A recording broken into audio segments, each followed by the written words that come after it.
Okay. Hello, everyone. Welcome back to the Irish Warriors MMA show. Today we have Maximus Lally. How are you doing today, Max?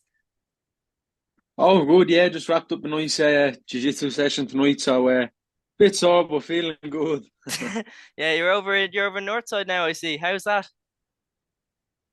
Oh, good. Yeah, my little brother trains up there, so I head up and do a few rounds with the lads up there to mix the training up a little bit, Yeah, and yeah, enjoy going down there, getting the training in, good to mix it up.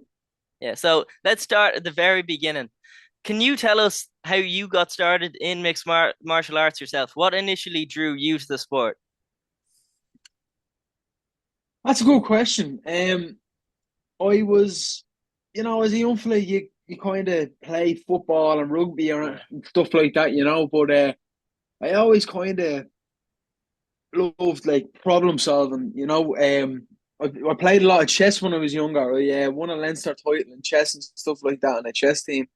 But football and rugby, it was more kind of, I don't know, physical than tactical. And just when I say I might have been 9, 10 years of age, my father was doing jiu-jitsu and his friend were doing it. I got into it through them.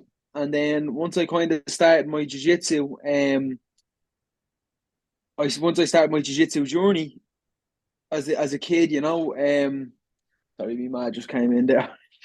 all good, I'm all not at good. the club. I'm at the not cleaning the dishes downstairs.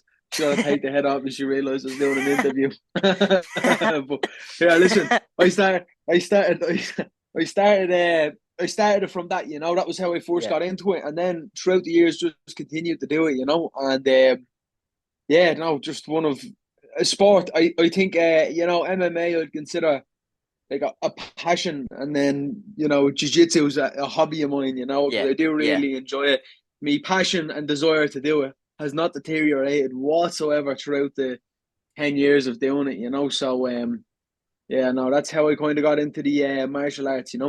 So you train out of SPG under Coach Owen Roddy, one of the best gyms in the country, specifically for MMA. How's your training there shaped your skill set as a fighter and also shaped your mindset as a fighter? Of course, Roddy has when I first went into Roddy, I kind of knew how to grapple, but Roddy was kind of the coach that he put the pieces in place for me. You know what I mean? He Yeah, kind of helped me transition into that jiu-jitsu kind of heavy wrestling style into yeah, like a good MMA wrestling style. And then, of course, along with that, me striking slowly but surely got up to the level that me grappling was at. And obviously, Roddy's huge credit for me striking, but obviously, Collie Mahon, uh, me boxing coach as well, Tyg McCarthy. So both of them lads, they really kind of helped me upscale a good bit, and yeah, that's kind of I think it's a great place to train. Same as down. I kind of cross train between there and SVG Nice. So yeah. two great gyms to train under. Those are great training partners, and yeah, just trying to chase greatness every day. Exactly. What else can you do?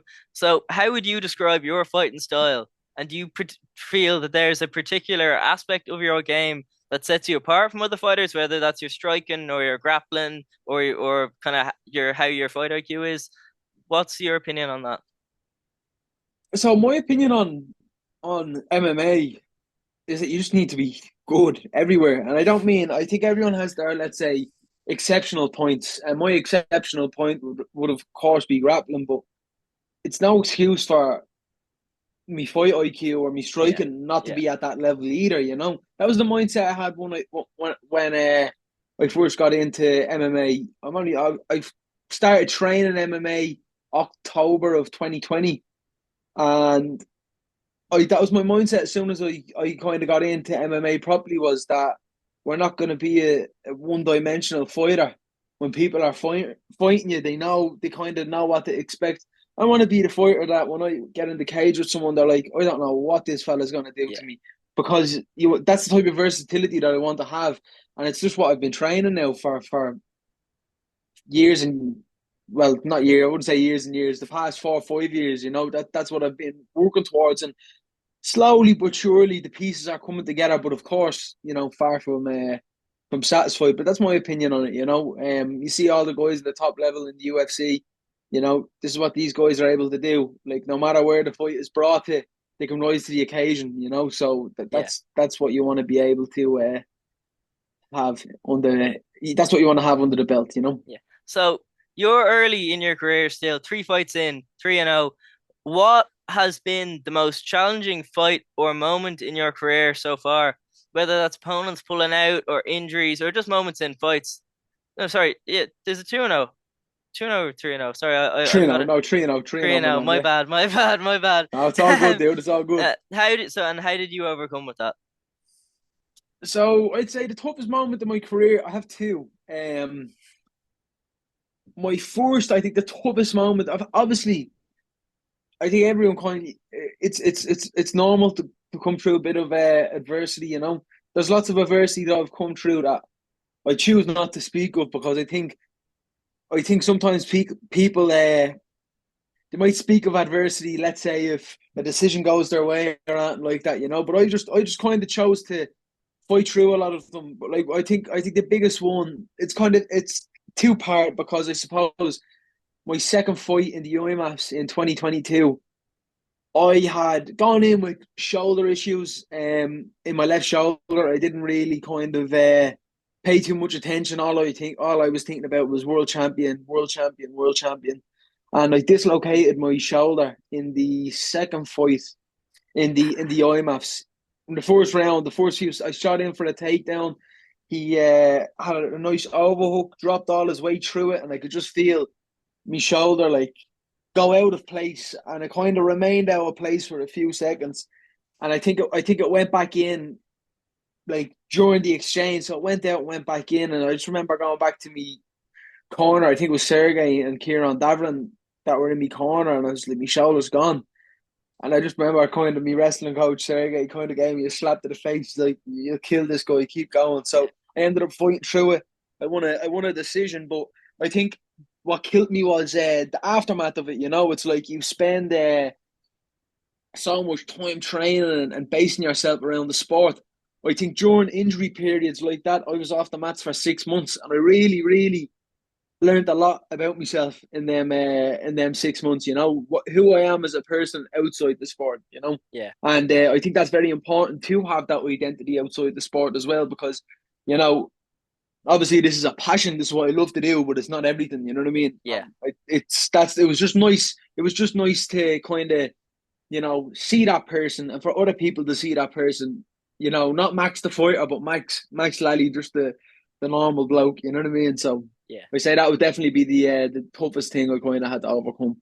yeah. So balancing training with life, being a professional requires so much dedication. How do you find balancing training as a full-time pro and then working and just kind of living a normal life as well? Is it tough? Do you find it easy? So what I do out of camp is I work 4 days a week, and I manage to get 10 sessions in a week. But when I say 10 sessions, majority of them are like 2 to 3 hour sessions. They're not like Yeah, little kind of they be long enough sessions. You be going yeah, from a class to a class. It's good proper work. But I think, and this is what I know. A lot of pros, they leave work and they pursue it full time. But I work as a general operative, a labourer. I work as 4 days a week, and every time I step out on that site at 7:30 in the morning, it's like a fresh reminder to myself that it's like, Maxi, this isn't for you. You know what I mean? You need to go. I'm out on that site, and I'm saying to myself, Max, you need to slaughter yourself in the gym tonight. Give it 110%. So it's when I'm in the gym, I'm out and I'm seeing what people do day to day to make a living, and it's great to be able to relate to them people to do it myself. But I think it gives me that extra push. You know what I mean? yeah, That extra. It's like you're gonna be out here in the next year, 2 years. yeah, That's the kind yeah, of mentality that I have.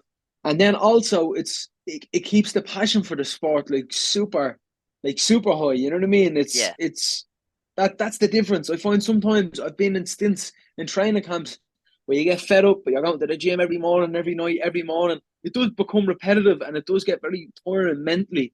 So when I'm out of camp and I'm just working, doing me 4 day week, I train in the mornings on some days that I work as well. Getting up at 6 in the morning, going to a pissy rainy site at half 7, and then getting off at 5, going straight back down to the gym. Them long days, those are the days that I'll kind of like keep in my head, Yeah. because that's what kind of creates the passion. But when I'm like to answer your question, how do you balance it? I think I don't think it's too complicated. Yeah. It's easy to kind of train twice a day and chill out in between. It's like throw a job in on top of that. It is tough, but what pulls you through that is dedication. So And it's it's like yeah. And once you're especially dedicated, you'll do it. You know what I mean? yeah. You'll balance it out.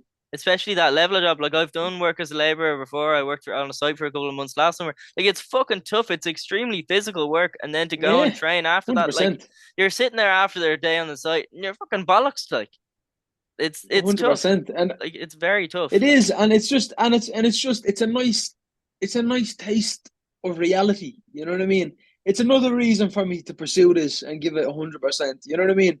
Um, I had no real interest in school when I was kind of towards me leaving third cycle, so I decided to leave. But as soon as I left, it was Max, you're gonna have to get a job. You're gonna have to pay rent. I have to pay me man that I keep and stuff like that. Probably the same as yourself. Look after your ma with a few quid every week. But it was just I worked in a butcher's before that for 3 years, and it's probably the hardest work that I ever did in my life. You know what I mean? So kind of going to a gym and training for 2 3 hours and killing myself doing that. It's I don't know. I kind of find it rewarding because I just Yeah. think you know you having to work full time, and I think that'd be a lot tougher. You know what I mean? Oh So it's just Jesus, as I definitely. Yeah, said. I think it just keeps the passion pure. So I think that's the biggest thing. for sure. Yeah. So kind of role models and inspirations wise, are there any fighters who are in the past or present that you would look up to or kind of draw inspiration from in your career? Obviously, we have the kind of the general Conor McGregor, but is there anyone else kind of even outside of Ireland that you would look up to? Yeah, no, I obviously I look up to. I'll give you a good one for this one. I wouldn't say I look up to fighters too much, but I look up to me coaches. You know what I mean? I look up to me coaches. It's like I kind of look at like Sergey. I look at Owen, Peter, Holly, and just how dedicated they are to Their teach and their and and, craft, and show yeah. you the sport. Their craft. It's like if I can have that dedication as a fighter and have that kind of mentality, how eager they are to show, how eager can I be to learn? Yeah, So exactly. like honestly, if I could be half the person them people are, I'd be doing well. But if I had to pick a fighter, as I said before, I think that it's super important to be well rounded everywhere. I think two great examples of that are George St. Pierre, Demetrius Johnson, or John Jones. I'd say them three I definitely look up to. Yeah, yeah, yeah. So plans and goals wise, what are your goals for the next few years in your career? I know you're looking at the UFC, that's obviously goal numero uno, but are there any opponents that you would like to have a compete with? I know you just signed with Cage Warriors on a new bantamweight deal. Yep. So are there So, any, yeah, opponents in wise, yeah. regards, I don't have too many. It's whoever they put in front of me. I'll be more than ready. I know my level. I know that this Cage Warriors route is the route for myself. Yeah. So I'm really looking forward to getting in there and really, really putting myself in the public eye because I know I'm well capable of doing it. So that's what I'm looking forward to. I'm not going to be fighting until next year. I'm already getting the itch we call Yeah. it. You know what I mean? From not competing. I had 2 fights in this year, and I'll hopefully be able to compete in wrestling or jiu-jitsu in the coming weeks once I do this test cut down to 135. But Yeah. that's if I could, if I'd love maybe I think a great fight for myself. A few fights down the line, I'd love like a Cameron Else, a Liam Gittins, Wesley Moya, like one of them guys, one of the top guys. Yeah, no, that's good. So you have a lot of guys in mind. I know there was back when you were at featherweight, there was Narius Bartoska. Was there ever talks of Yeah. that, or yeah, So I said it on the L Triangle. It's just I wanted to get a fight like that for the Irish regional scene. Of course, if he ever signed the Cage Warriors, wanted to do it at 135, 145, I would 100% be up for that. But I'm not too sure what route he's planning on going down. He's a really nice fella, you know. I talked to him, but it's just I thought that'd be a great fight for the Irish regional scene. But what he was looking for, what myself was looking for, you know, I don't think yeah, an Irish regional promotion could give us what we were looking for, you know. So it's unfortunate, you know, but I think that'd be a great fight for a few years down the line, you know. It's now, a small sport, you yeah, know. Everyone yeah. knows everyone, and if they're in your weight class, there's a big chance you're gonna fight them, you know. Exactly, yeah. Now, you said you had fought twice this year. I don't think you remember, but I actually called you for your second professional fight, and I'll send you the video now. But there's Belter. pictures of me backstage, with you, but just in the background with you there. I'll send these to you right now. But Is it when I had the baldy with the red scramble shorts? yeah, yes, I think so. Yeah, I think Deadly, so. deadly. I'll send them to you now. But Savage man. I was waiting to bring it up. I was sitting there going, this will be funny. He'll get a laugh out of this. But yeah, no, it was quite funny. It was quite funny. Where is it, Max Lally? Did you get them now? Belter. That's your walkout, and Oh then that's fuck me. no, dude. Dude, I don't even fucking follow you. Fuck's sake, hold on, accept my request, I'll see it now, dude. Feel like a dickhead. Oh. Oh fuck! It was funny. It was funny. Uh, there we go. They've been requested. That's been accepted now. If you look, that's your walkout from your second fight, and then that's me in the background, one of the shots. Oh, class, dude. Yeah, Oh, that's yeah, class, man. yeah, yeah, yeah. You know what? I go so much into a world of my own. Oh, I could see Like that. when Yeah, I'm like fighting, you know, it's like I don't recognize that's going on around me. You know, I'm yeah, so present and in the moment, and you know, calculate that. You just I like loads of people say, "Oh, I said hi to you at your fight," and you didn't say hi back. It's just because I'm just not you're there. locked in. Yeah, you're My zoned head's in. in the Yeah, cage. I'm locked in. I'm exactly. elsewhere. You know. But no, I But remember looking at you that's a and great going, video, dude. but yeah, no, I remember looking at you and going, oh fuck, look at the fucking this lad. You were just pacing up and down before the music went, and I went, this poor fucker, he's about to fight. So we'll get back onto the questions. The mental aspect of Yeah, fighting, no problem, dude. just as crucial Yeah, as physical. How do you prepare mentally for fights? And do you have any routines or practices that you follow? Or is there anything kind of that you would do specifically coming up to a fight to make sure you're mentally sound going in there and you're 100% going into the cage? I think mental preparation. You know, I think physical preparation. I think they're both equally as important, but I'd always like to have an edge mentally, if that makes sense. I how I kind of train, you know, my how I get into my mental, how I'm like how I have my mental strength and stuff like that is I say a serenity prayer. God grant me serenity to accept the things I cannot change, the courage to change the things I can, and the wisdom to know the different, the wisdom to know the difference. And in saying that, you know, it's just a reminder to yourself that you do everything you can in your power here, and the result it does not matter. You know what I mean? It's like that's what I put it down to. It's like I know how hard I work in the gym and how much I train and the caliber of training partner that I have.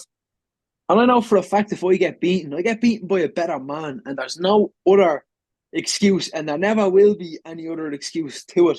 So it's like I'm going in there fearless. You know what I mean? I'm not Yeah, afraid of the result, win or lose, but I know for a fact for 15 minutes I'm going to be walking you down, trying to kill you. You know what I mean? So in that sense, it's like having that kind of mental backing. You know, it's like obviously people want to win. I want to win out of yeah, everyone. I'm super competitive, but I just know once I try my absolute best and give it my absolute all, you know, it's the result is it It's doesn't matter, you doesn't know? matter to you. Yeah, yeah, yeah, yeah. So Exactly. I've been asking this question to everyone. The Irish MMA scene has been growing rapidly at the moment. How do you see the sport growing in Ireland, and what role do you hope to play in that growth? So obviously it's great to come up through the Irish region and saying hopefully if I get myself to a position of a bigger platform that I can, that people can see. He came up through the Irish amateur MMA scene. You know what I mean?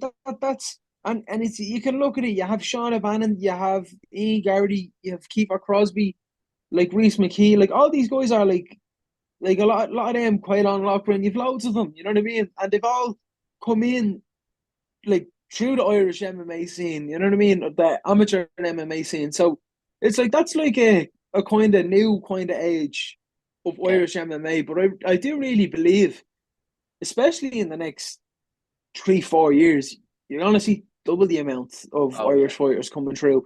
There are some killers out there, and it's great to. Oh, I've sorry, uh hold yeah, on. Do there you you're still back have now. me You're here? back. Yeah, you're back. You're back. All good, all good. But hold on. I'm just gonna put my phone on do not disturb just so. There we are. So, can you hear me there? Yeah, all good, all good. Yeah, all good. So, yeah, no, I just think in the next 2 3 years, you're just going to see some killers coming through, and I really do that. I really do think that the level is just even from when I made my amateur debut. I'm looking at guys making their debut now, and it's like, wow, like you can really see Oh the yeah. level. You know what I mean? It is scary, and I just think that I think Irish MMA, as a small country, I think we're criminally underrated. Like you see all these guys over in the UK that are hyped up major, and it's like in Ireland the country's so small, and amateur the best fight the best. It's Yeah. hard fights. It's Always. like I fought like my amateur debut. I fought someone with 12 amateur fights. You know what I mean? So it's just like you get hard fights in this country. Why? Because there's not too many of us doing it. So I think that's the best thing for your career at amateur. You should fight everyone. You should seek the hard fights. No, because as I said, the result doesn't really matter once you go to pro. It's like I went 9-0. I could have went 5-5. I could have went 6-5. It wouldn't make Yeah. a difference. You know what I mean? Yeah. People So don't really remember. I just think it's important to test yourself at yeah. amateur, and once you're getting tested, that's the most important thing. So cutting down to a lighter division, it's a challenging process, of course. How has your approach been to that weight cut, and how are you planning on doing it? Will it be over a longer period of time now, or are you already kind of working on that weight cut? What's the plan with that? So I say for me to get down to the weight I need to get to make 135. I say it'll take me maybe 9 weeks. I think 9 weeks at a stretch. Let's say 10 weeks if the weight is coming off a bit slow. But so far it has been 6 weeks doing it. I think I have another 2.2 kilo to do to get down to the weight I need to be to make 135. And it's just, I have a good nutritionist and strength and conditioning coach, John Connor, who's been helping me with everything. He was educating me on nutrition, weight loss, how to. He actually trained me to train my sweat glands to sweat more, so I'm sweating a lot better now with heat acclimation and stuff like that. I never thought it was possible, but he done a test cut with me on a few different occasions, and I'm sweating out more. But it's I think now it's like it's a I'm a professional. This isn't the 9 week thing of me getting Yeah, weight down or whatever like that. This is me staying in shape 365 days of the year and being ready for whatever, whoever, whenever. yeah, So that was the biggest thing. It's like you look at all these guys in the UFC and even in Cage Warriors, they're ginormous for their weight classes, and it's like if you want to get to that level, sacrifices will have to be made, yeah. and I have no problem making sacrifices to get to where I want to go. So we'll ask you one last question. Adjusting to the No pro problem, level, man. transitioning from amateur to professional comes a huge amount of challenges. What's been the biggest adjustment for you since turning pro, and how have you adapted to that higher level of competition? Have you noticed it at all, or because I know the pro scene in Ireland, not the amateur scene in Ireland is so high level. So have you noticed a big jump, or what's been your opinion on that? Um, not I haven't seen I haven't felt a big jump in my first few pro fights. Anyway, this is what I'm hoping Cage Warriors will provide for me. Um, just because obviously in pro it's a bit of a different sport. Yeah, Like in amateur MMA, they're 3 minute rounds, so it is very quick. It's a quick burst for 3 minutes. I feel like when I was fighting at amateur, 3 minutes would come and go like nothing. You know what I yeah, mean? But I like the 5 minute rounds because it gives you more time to set things up, and it is different. But the transition came. I spent about 5 months training for pro before I made my pro debut. Um, Getting a good set of elbow pads and knee pads, throwing them while I'm sparring. They do make a big difference. But also, I find the biggest thing is, especially in the professional scene, is like it's a lot harder to stall when you're getting elbow to the face. It's a lot harder to do a lot of things like you're getting knee to the face, elbow to the face. It just makes it go a bit quicker. So in that aspect, I like it a lot more. I think it's I think it's just obviously amateur is amateur, but when you go to professional, you really do see the we'll wrap this up here. Thank you very much, Max, for coming on the show. I'm very grateful and best of luck. When can we see potential fight in the new year? Do we have a month or a date yet? hopefully. So I go away to Thailand New Year's Day, and I'm over there till the 15th of April, and Fuck. hopefully I will have something the start of May. So if I get something the start of May, make my Cage Warriors debut, and as I said, get into the public eye and start making a name for myself in this Yeah. sport. So Are you going back to Bangtao? yeah, that's the plan. You back? I am indeed. I'm I was there. I really was looking there over forward to it. summer. I was there over summer. It's fucking brilliant. Savage, enjoy it. It's a Fuck, great place. It's a it's great a place, dude. fantastic place. It's Watch so out for the fun. fucking staff though, dude. Jesus. Oh man, that's what killed me when I was over there last time. I kept washing myself with Dettol, right? But I went to a doctor and they were like, no, no, no, no good, no good. Like they gave me this other soap. But basically what Dettol does is it kills all the good and bad bacteria off Yeah, your skin.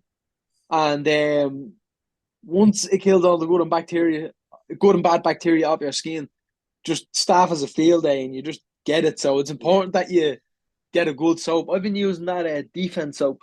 Oh no, Here we like are. I know a kid who died over there from staff. Like it's crazy. And another one of my mates nearly lost his Yeah. hand. Like he lived two doors down to me Jesus, while he man. was there. He got on the plane, just had a bad reaction to the Jeez. staff. He's only my age as well, only 18. It's fucking crazy. Like it was And absolutely and and insane. the scary thing about staff as well is like some people who obviously have never experienced it before, they don't really know what it is. Yeah. You know what I mean? So like I think there was a guy. I remember I trained with him, Tim Schultz or Tim.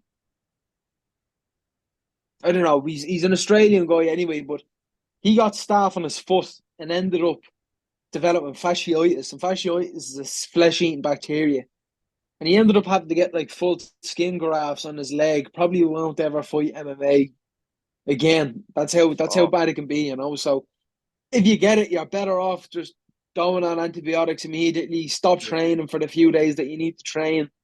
Get some probiotics into you then after the antibiotics, and just give your body that bit of. Usually, if you get staph, it means that you might be a bit run down, or Yeah. that's the Yeah. that was the biggest thing. I got it 3 times when I was over there. I was there for Jesus. 4 months, Fucking hell. That's and I rough. split my elbow open as well, so I had to go on antibiotics 4 times. Wasn't Fuck. too fun. No, no, it does and yeah, So it's expensive in Phuket. It's not as cheap as everyone says. yeah, everyone says it's now. Listen, I always find it depends where you go. Yeah, Like yeah, I went to a loads of little traditional Thai fucking shacks. I wouldn't even call them restaurants. And for there, over there, you get them dirt cheap. yeah, But once you start kind of eating the Western food and you're ordering off the food apps and stuff like that, you're paying like prices back home. You know what I mean? yeah, yeah, But if you want to do that, and knock yourself out. I always say when things are cheaper, you spend more. yeah, oh Because you're yeah, like, oh, it's so cheap, you just end up spending way more money. But I'm looking forward to getting back over there. Yeah, like I think it's a nice little reset over there, yeah. training full time. Not having to work, and I just think me skill level shoots up when I'm And the doing lads that. are great. So Like George and Frank are such a high level. It's brilliant. Like and uh, yeah, uh yeah, and the legends as well. Oh, More they're funny importantly, fuckers. they're great people. They're I great got I people, got George to start wearing a Um, paddy cap and saying what was it?